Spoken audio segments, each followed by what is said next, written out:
What's going on, YouTube? This is SG1 Sports, and last week we did a video on the top 10 toughest schedules in college football for 2022. Now we flip the script and we take a look at the top 10 easiest schedules for the upcoming season. Now this is just Power 5 teams. Obviously, a team out of the MAC or Conference USA or whatever, they're going to have an easier schedule than a Power 5 team. So we're looking at the 10 easiest schedules for Power 5 teams. And just like with the toughest schedule video, I had a point system where I went through each team's schedule, graded out each game, each opponent on that schedule with the point system that I used, and also home and away will have an effect on this as well.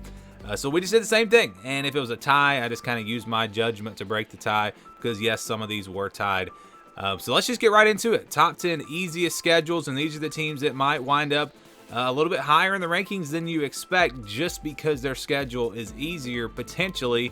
Now with the college football playoff rankings, of course, they are supposed to look at the schedule, so it may not matter too much. But anyways, let's get right into it. Starting with number 10, the 10th easiest schedule for 2022, the Oklahoma Sooners. Take a look at their schedule. In the non-conference, they have UTEP and Kent State. They do play Nebraska on the road, so that's a pretty challenging non-conference game there.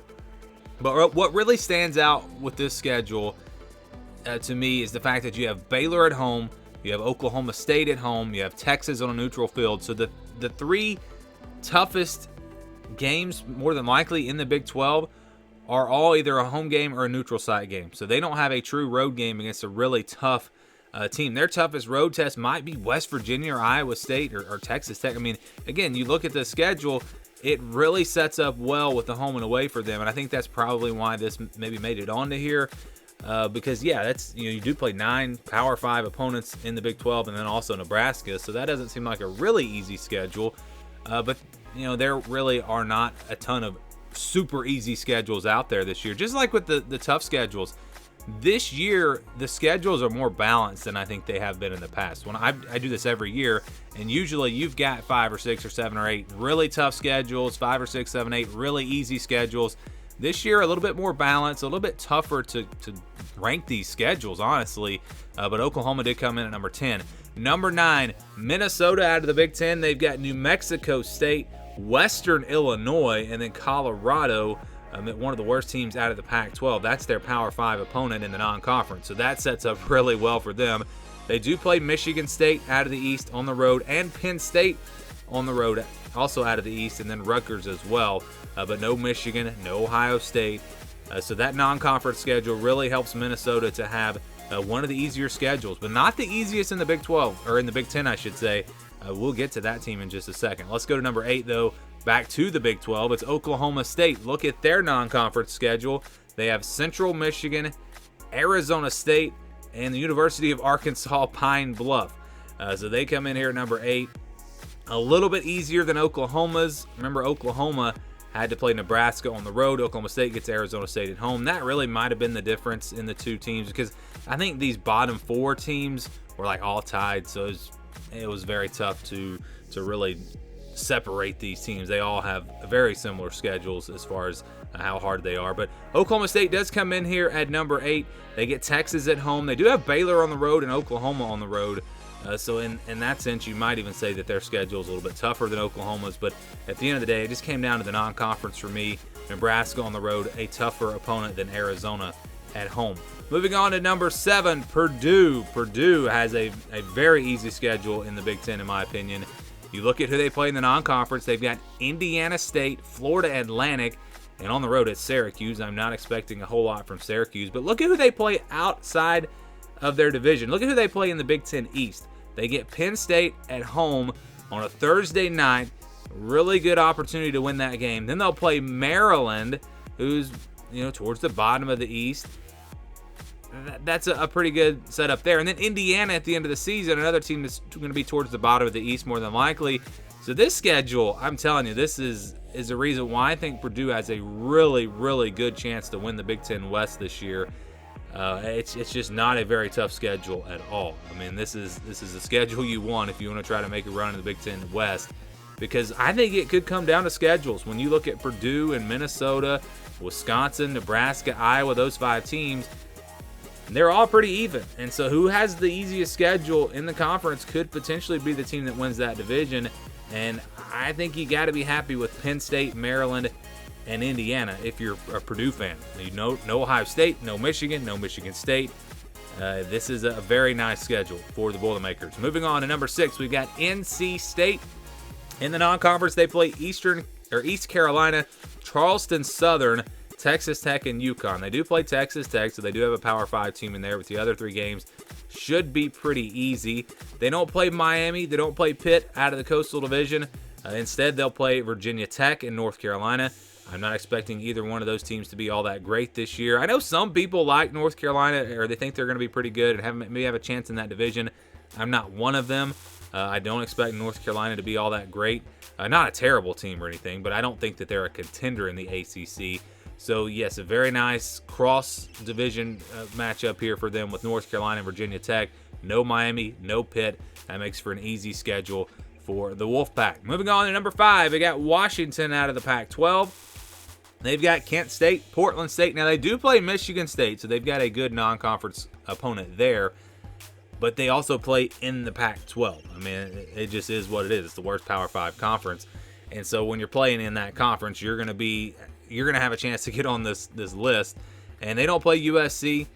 They do play UCLA on the road, Arizona State on the road. They get to play Arizona, and they get to play Colorado. So you get the 2 worst teams out of the Pac-12 South in Arizona and Colorado.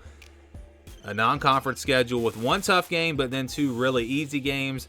That's why Washington is here at number 5. Moving on to number 4, it's Pittsburgh. We go back to the ACC. I was surprised, honestly, when you got West Virginia and Tennessee in the non-conference. That's a very respectable non-conference schedule. Also, even Western Michigan on the road. But when you actually add this up and do the point system, this is where Pittsburgh came out. You got to go through the Coastal Division, which is expected really to not challenge much. I think outside of Miami and Pittsburgh, I think those are the only 2 teams that are really quality teams. I mean, the other teams in that division just are not going to be very good, in my opinion. You've got Virginia, Duke. I talked about North Carolina and Virginia Tech earlier. Maybe somebody surprises. Georgia Tech in there. So a very easy division, I think the Coastal is this year. They do have Miami, but that's about it. And then you look at who they play out of the Atlantic Division. They have Louisville and Syracuse. No Florida State, no Clemson, no NC State, no Wake Forest. A very nice draw there. So while they do have a respectable non-conference schedule for sure with West Virginia and Tennessee, it's all about their conference schedule. Their conference schedule in the ACC is very weak this year, and I think that makes this one of the easiest schedules in the country, even though they do play West Virginia and Tennessee.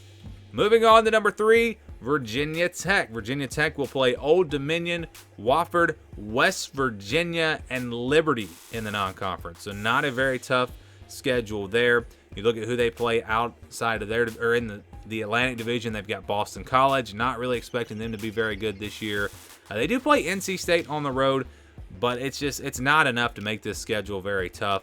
When West Virginia is your toughest non-conference game, or even maybe Liberty on the road will be tougher, who knows? But it's not a very tough schedule. Virginia Tech, if you play in the Coastal Division, you've got a chance to have a pretty easy schedule. And Virginia Tech, just like Pittsburgh, that's a big reason why they're on this list in the top 5. Number 2, we stay in the ACC. It is Wake Forest. Wake Forest. Take a look at the non-conference schedule here. All right, these top 2 schedules, they're pretty easy.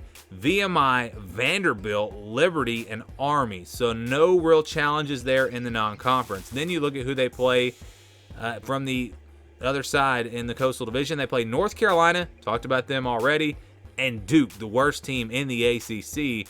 This is a really easy schedule. And I think if you think that Wake Forest has a chance to maybe be up there in that top 10, top 15 again, this schedule is going to give them a chance. I mean, Clemson will be tough, obviously. Florida State on the road will be tough. NC State on the road.